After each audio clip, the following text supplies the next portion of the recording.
ဒီတစ်ခေါက်သင်ခန်းစာလေးမှာ entity configure ချပြီးသွားတာပြီးသွားလို့ရှိရင်တေချာရည်ရတဲ့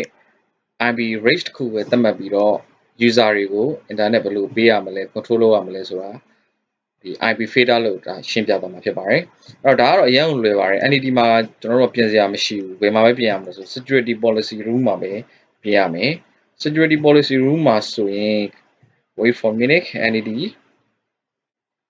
okay so address เนาะ security မှာကျွန်တော်တို့ကဘယ် user တွေကိုပဲ internet ပေးသုံးပါလဲဆိုရင်ဒီမှာအားလုံးပေးထားတယ် LAN or IP address ဆိုပြီးပေးထားတယ်အဲ့ဒီနေရာမှာကျွန်တော်ပြင်လိုက်မယ်ဘယ်လိုပြင်မလဲဒါကြီးကိုဖြတ်လိုက်မယ်เนาะဖြတ်ပြီးတော့ဒီခုနက Windows 7 မှာ assign ချထားတဲ့ IP address က 192.168.91.11 ကိုချထားတယ်အဲ့ဒီ IP address တစ်ခုပဲကျွန်တော်တို့ပေးမှာ okay အဲ့ဆိုဘယ်လိုလုပ်မလဲဆိုရင်ဒီနေရာမှာကျွန်တော်တို့ကရေးလိုက်ပေါ့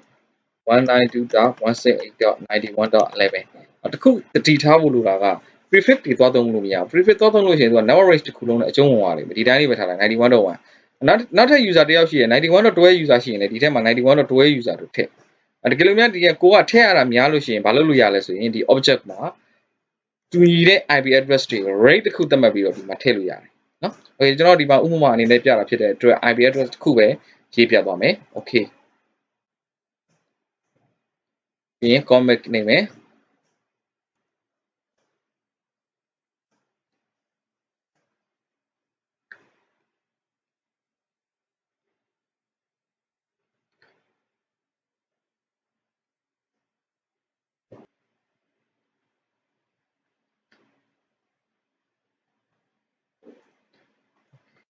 ဒီကကျွန်တော်တို့ဘယ်လိုပဲစမ်းမလဲဆိုရင် ping tag နဲ့ပဲစမ်းကြည့်မယ်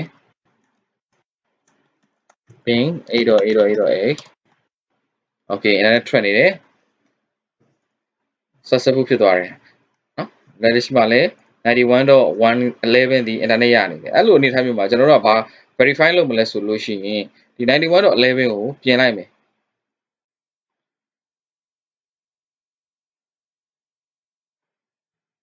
91.11 ဆိုတာ 91.12 ဆိုပြီးပေးလိုက်မယ်ဒါဆိုသိကြတယ်ခုနကတော့သုံးလို့ရတဲ့ user 91.11 user ဒီ internet သုံးလို့မရတော့ဘူး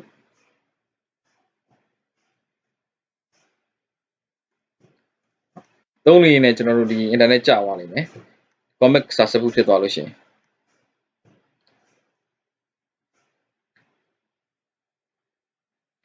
ခဏလောက်စောင့်ကြည့်ပြီးမယ်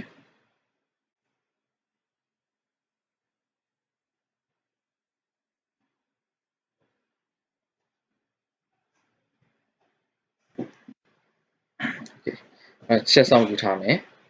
98 okay ဒီမှာ request time ဖြစ်သွားပြီ internet လုံးဝ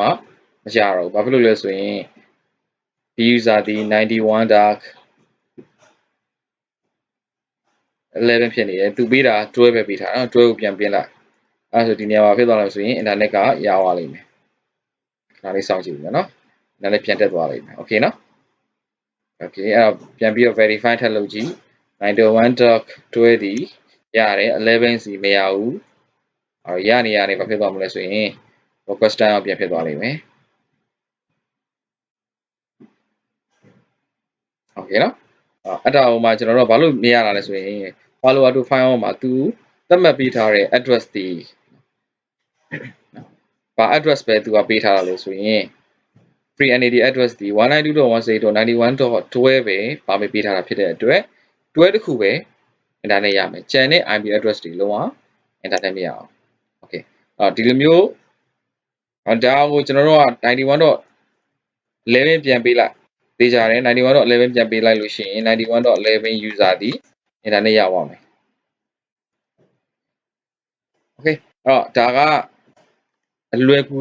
ရိုးရှင်းဆုံးသောနည်းနဲ့ client user တွေကို IP address fader လုပ်ပြီး internet ကတ်သက်တာပေါ့နော်နောက်သင်ခန်းစာကဒီတေချာရည်ရတဲ့ time schedule တစ်ခုပေးပြီးတော့ဒီ rate တွေကိုဘယ်နှနာရီကနေဘယ်နှနာရီအတွင်းမှာ internet ပေးသုံးမယ်ဆိုပြီးသတ်မှတ်ခြင်းလို့ရှိရင်ဘယ်လိုပြုလုပ်ရမလဲဆိုတော့ကျွန်တော်ဆက်ပြီးတော့ရှင်းပြသွားမှာဖြစ်ပါတယ်